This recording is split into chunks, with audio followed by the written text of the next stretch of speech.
दोस्तों और साथियों, आज हम यहाँ पर क्यों जमा हुए, किस वजह से जमा हुए और हमको असेंबली इलेक्शन के अंदर क्या करना है, इस मकसद के तहत आज हम सब लोग यहाँ पर जमा हुए और आज हम लोग मशवरा कर रहे हैं। और जब मैं उनको कॉरिडोर में एंट्री किया, इस मीटिंग में आने के लिए तो शेख रशीद साहब की याद आई।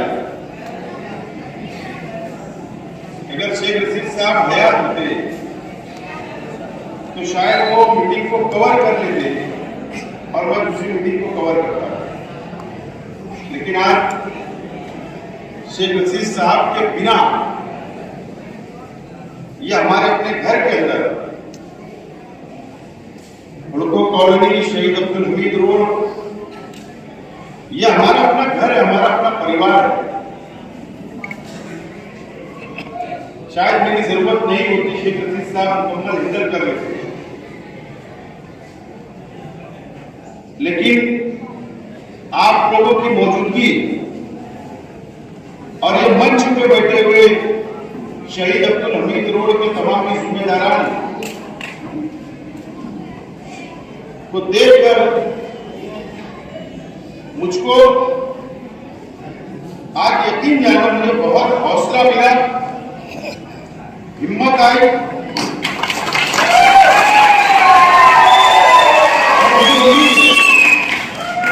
मुझे उम्मीद है कि इसी तरीके से इतिहास हमारा बरकरार रहेगा और इंशाअल्लाह अगर आपका साथ रहा, शहर के आवाम का साथ रहा, तो असेंबली इलेक्शन भी हम लोग जीतेंगे।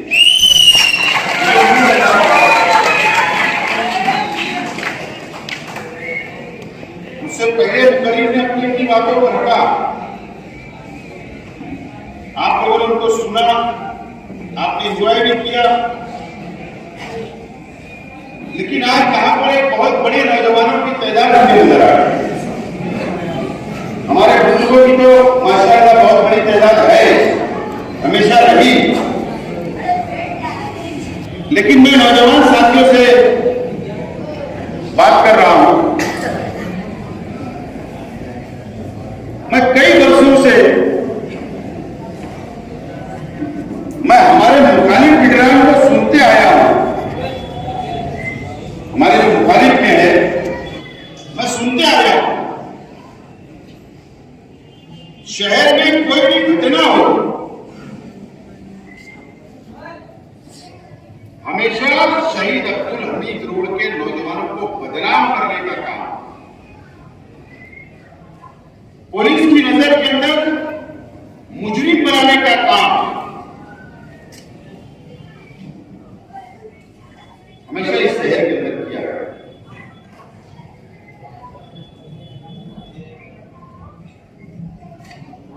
जो शहर बंद था 12 नवंबर को,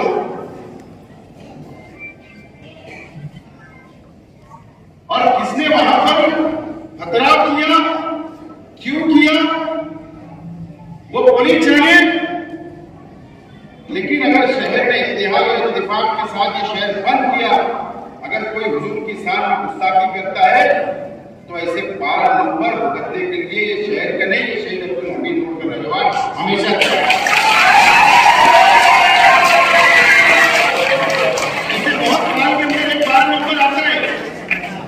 और चला जाता है, जेल में जाते हैं, वापस आ जाते हैं।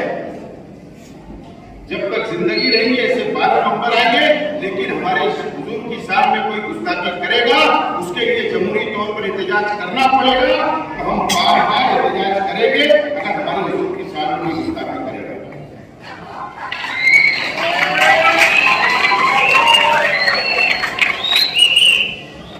देखो बड़े ताज्जुब की बात है, सोचो शहर की आवाम बंद क्यों हुआ?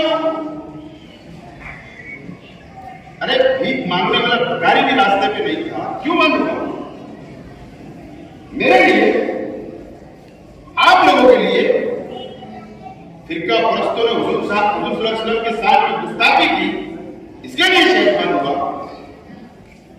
ये शहर का एमएलए के ऊपर मुझे अफसोस होता है, अफसोस।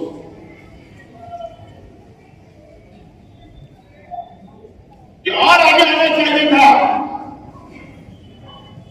और पुलिस को बोलना चाहिए था कि ये शहर के एक भी नौजवान ने ऐसी हरकत नहीं की। पुलिस से लड़ना चाहिए था, सरकार से लड़ना चाहिए था, लेकिन पुलिस शहीद अब्दुल हमीद रोड के नौजवानों ने ये किया। बहुत ताज्जुब की बात है, एक नुमाइंदा, क्या शहीद अब्दुल हमीद रोड के नौजवानों ने क्या उनको वोट नहीं दी? आज आपको सोचना है, आपको सोचना है। यह आदमी हमेशा ये शहर के नौजवानों को मुजरिम बनाने का काम इस शख्स ने किया, हमेशा। ईदगाह से 2006 में बम ब्लास्ट हुए शहर के अंदर 9 नौजवान एटीएस ने उस वक्त पकड़ा, जेल के अंदर डाला। उस वक्त भी ये शख्स ने, शहर के एमएलए साहब ने ईदगाह से कहा कि ये कुछ न कुछ ये लोग कसूरवार है, सब बेगुनाह नहीं है, ऐसा उन्होंने कहा। सब मतलब कुछ लोग गुनहगार है। जब ये शहर को झुकना पड़ा, सर झुकाना पड़ा, शहर भूल गया। 19 से पहले इन्होंने बात कही। जो नौजवान जेल में थे उनके परिवार को बदनाम करने का काम किया गया। ये शहर भूल गया।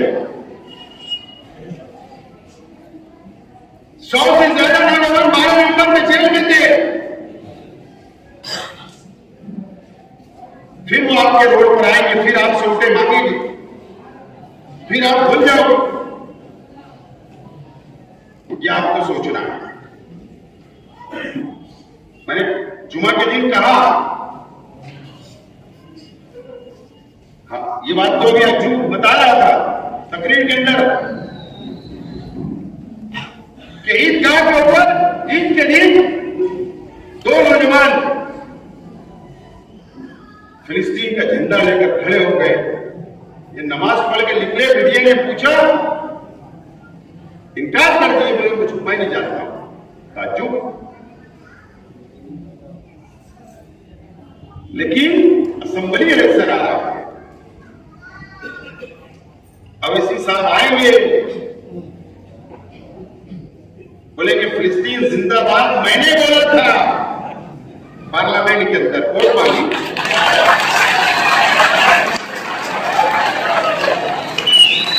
किसके लिए वोट मांगेंगे? किस मुंह से वोट मांगोगे? तुम्हारे एमएलए ने उस लड़के को पहचानने से इनकार कर दिया, उसके लिए वोट मांगोगे? इसका जवाब तुम आओ, उसके बाद मैं पूछूंगा। मैं गया उस नौजवान के घर के ऊपर, उसके घर की मां बहनों ने मुझको बुलाई। मैंने कहा कि अब इसके बाद पुलिस का फोन आएगा तो मुझको बोलना। उससे मिल के लिए मैं चाहता तो उनको प्रेस में बाजू में बैठाकर बयान दिलवा सकता था। मैंने कहा कोई जरूरत नहीं, अब मीडिया उड़िया के सामने बच जा, कोई जरूरत नहीं कि तो मैं हूं। तो ऐसा इन्होंने हमको शहर को मिला। फिर एक मरतबा उम्मीदवारी की ख्वाहिश है।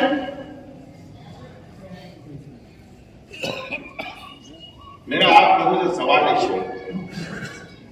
कि 5 साल के अंदर ये शहर को संविधान में नहीं चला, ये शहर संविधान में नहीं चला, डिक्टेटरशिप के ऊपर ये शहर चला। डिक्टेटरशिप चली इस शहर पर। पहले अंग्रेजों ने कब्जा कर लिया था हिंदुस्तान के ऊपर, अब किसी दूसरे शख्स ने मालेगांव सेंट्रल असेंबली हल्के के ऊपर कब्जा कर लिया।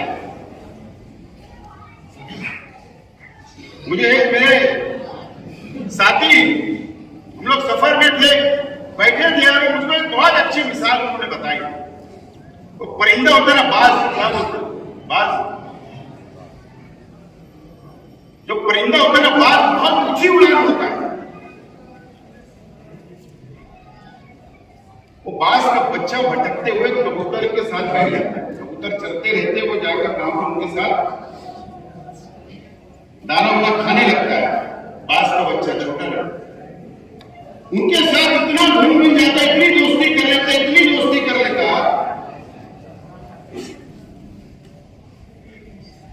कि वो उड़ना ही बंद कर देगा। वो डरने लगता है, कहीं मैं उड़ा तो मैं गिर ना जाऊं, मैं डर ना जाऊं। डरता इतना कि कुछ लग ना जाए, वो वहीं रहने लग जाता है, वहीं रहने लग जाता है। वो बाज जिसका बच्चा होता है तो बाज उसको कान में बार बार बोलते, तू बाज का बच्चा, तू बाज का बच्चा, तू बाज का बच्चा।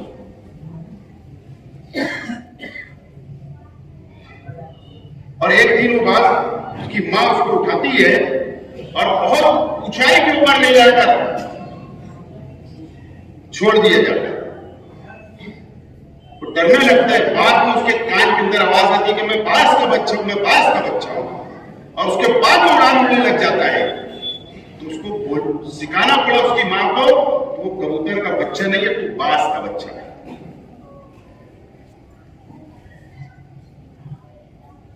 कुछ दाने डाल दिए गए एक दरबे के बाहर, और ये शहर के हमारे खाली निगरान और उनके वर्कर, उनके मानने वालों को बुज़दिल बना दिया गया।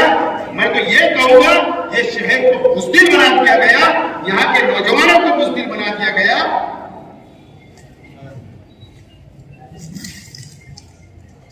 हमको बेदार होना पड़ेगा, हमको ऊंची उड़ान पर उड़ना पड़ेगी, हमको बहादुर बनना पड़ेगा, अन्याय के खिलाफ बोलना पड़ेगा, लड़ना पड़ेगा, अत्याचार के खिलाफ लड़ना पड़ेगा। सिर्फ ऐसा नहीं है कोई हमको मारता है तो उसको हम मारो, ऐसा नहीं है। ये पूरा शहर या हमारा अपना शहर है, यहां की आवाम, हम एक दूसरे के भाई हैं। इस शहर के मालिक हम लोग हैं, हम भाड़ेकरी नहीं है, हम इस शहर के मालिक हैं।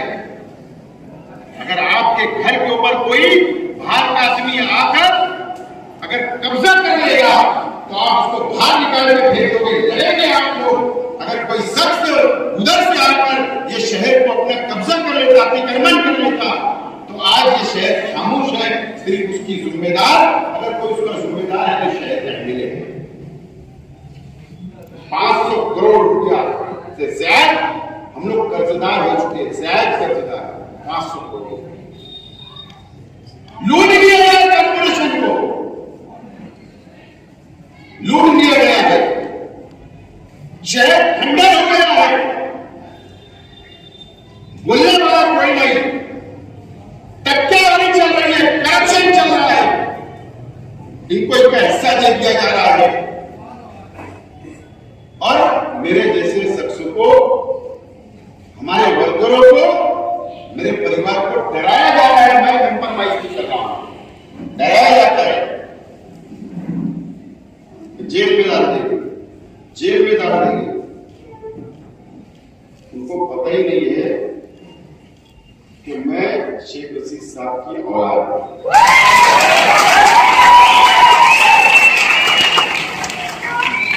डरने वालों में से नहीं है, जो बुज़दिल है, जो डरपोक है, आपने उनको डराया, कारपोरेशन को लूटा, यहां का पूरा खजाना दूसरी तरफ चला गया। ये शहर के अंदर कोई विकास, कोई डेवलप, कुछ नजर नहीं आता, कमीशन खोरी नजर आती। यह आपको समझना है। हमारे जमीन को जिंदा करो। एक शख्स ने हमको पूरी तरीके से दबा दिया है, बुज़दिल कर दिया। मैं इसके लिए नहीं बोल रहा कहीं जाके तलवारें लो, डंडे लो, मारो, मैं ये नहीं बोल रहा हूं, अन्याय के खिलाफ लड़ने के लिए बोल रहा हूं। और मैं तो ये शहर बर्बाद हो जाएगा, ये शहर के नौजवान का मुस्तकबिल खत्म हो जाएगा। जिम्मेदार आप भी होंगे, मैं भी रहूंगा। ये शहर रहेगा। असेंबली का इलेक्शन है और असेंबली ये 5 साल जो शख्स को एमएलए बनाया गया, आपने देख लिया। हमने 1,91,000 वोट कांग्रेस के उम्मीदवार को दिया, पार्लियामेंट के उम्मीदवार को दिया, चुन कर लाया और 4 तारीख को नतीजे आते, सुबह बच्चों चुन कर आती और ये 12 तारीख को जाकर मुंबई के अंदर बीजेपी के एमएलसी और 11 एमएलसी चुनाव में उसके अंदर बीजेपी के उम्मीदवार को वोट देते थे। डीलिंग हो जाती नहीं। आज उन्होंने प्रेस कॉन्फ्रेंस में कहा, क्या कहा कि गुप्त वोट बताई नहीं जाती। मैंने कभी ऐसा नहीं किया। मैं इस मंच से आपको बोलता हूं, जिस उम्मीदवार को वोट दिया कम से कम वो तो पता होगा। वहां सिंबल नहीं होता, वहां उम्मीदवार के नाम के आगे तुमको एक लिखना पड़ता है। एक कौन से उम्मीदवार के नाम के आगे आपने लिखा, उसका नाम बता दो। 11 उम्मीदवार थे, एक का तो बताओ। तुम सिर्फ नाम बताओ। मैं जाऊंगा उस आदमी से, उस उम्मीदवार से पूछने के तक किस शख्स ने वोट दिया। मैं जाऊंगा। मुझे मालूम है जो मुफ्ती साहब होते हैं ना, पूरे मुफ्ती की जो तालीम होती है ना, उसके अंदर मंतिक भी पढ़ाई जाती है। मंतिक एक कोर्स होता है मंतिक का, मुझे मालूम है। आप लोगों को ये भी नहीं पता होगा कि मैं दारुल मोहम्मदिया का स्टूडेंट रह चुका हूं। हजरत सिर्फ हदीस थे तो मैं वहां के स्टूडेंट था। 3 साल पढ़ा हूं मोहम्मदिया में मदरसा। मंतिक पढ़ाई जाती है। अगर हम एग्जाम लगाते कि रुपया पैसा मैंने खाया, तो ये बोलते हैं कि मैंने 1 रुपया नहीं खाया। हम आम जबान में बोलते हैं सर, तुमको भी समझता, मुझे भी समझता, तो रुपया खाया नहीं रहता, अनाज खाया। ये क्या बोलते? कसम खुदा की मैंने 1 रुपया नहीं खाया। ये क्या बोलते हैं? 1 रुपया नहीं खाया। पता है रुपया नहीं खाया जाता, अनाज खाया। ये मंत्री की बात है। तो ये उनकी बात नहीं है, लेकिन नाम नहीं बताई। तो नाम बता देगा। जाहिर सी बात, अगर दूसरे का नाम बता दिए तो पोल खुल जाएगी। नाम तो तुमसे हम पूछ के रहो, आखिरी दिन तक, मतदान के दिन तक नाम आपने नहीं सुना। एक प्रेस कॉन्फ्रेंस में तुम सोचे मैं बाहर जाऊंगा, मैं भागने देने वाला नहीं। तुमको बहुत मटका है तुम्हारा मटका बहुत। लेकिन दोस्तों और साथियों, ये इलेक्शन मैं एकदम साफ तौर पर आज ये हमारे अपने परिवार के अंदर हम लोग बैठे हैं, पूरा परिवार। शहीद अब्दुल हमीद के ऊपर फख्र है हम लोगों को, ठीक है। पिछले इलेक्शन के अंदर कुछ हमारे नौजवान भटक गए थे, कुछ लोग भटक गए थे, कुछ नाराजगियां हो सकती। मैं आज आप लोगों से अपील करता हूं कि नाराजगी एक दूसरे से हो सकती, ये मंच पे बैठे हुए लोगों से आपकी हो सकती, इनकी आपसे हो सकती, आप में आपस में हो सकती, मैं मानता हूं। लेकिन ये इलेक्शन एमएलए का, ये इलेक्शन बड़ा इलेक्शन है। आपकी नाराजगी बाजू में रखो। असेंबली के इलेक्शन के बाद बताना मुझको कि ये शिकायत है, वो शिकायत है, इससे शिकायत है, उनसे शिकायत है। इंशाल्लाह हम उसको हल करेंगे। लेकिन अल्लाह के वास्ते नाराजगी अपने आपस में खत्म करो और इत्तेहाद के साथ आपको आगे बढ़ना है। इत्तेहाद के साथ मैं आप लोगों को एक कहना चाह रहा हूं, ये परिवार के अंदर हम बैठे हैं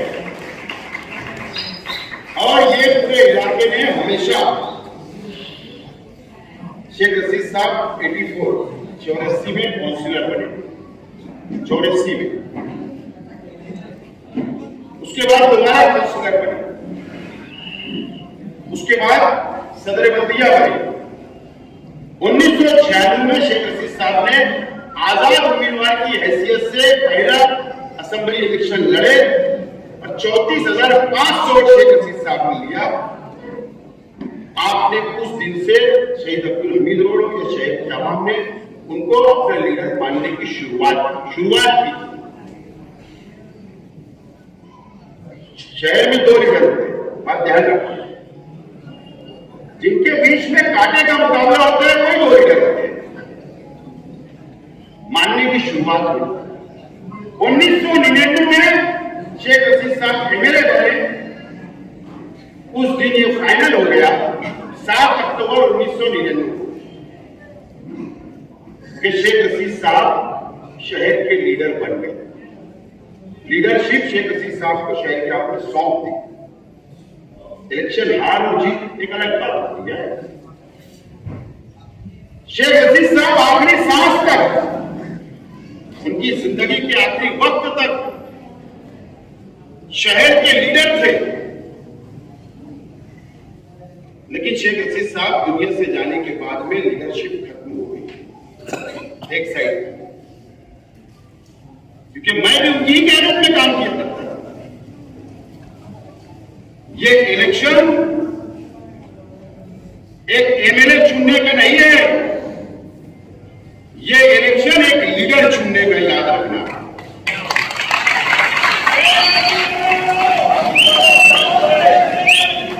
अगर मैं एमएलए नहीं बना तो ऐसा समझना कि मैं लीडर भी नहीं बन सकता। इसका मतलब शहर में सिर्फ एक लीडर होगा जो चुन के आएगा पाने को। तो ये इलेक्शन सिर्फ एमएलए चुनने का नहीं, एक लीडर चुनने का। ये बात आपको नोट करना चाहिए और उस हिसाब से आपको तैयारी करना है।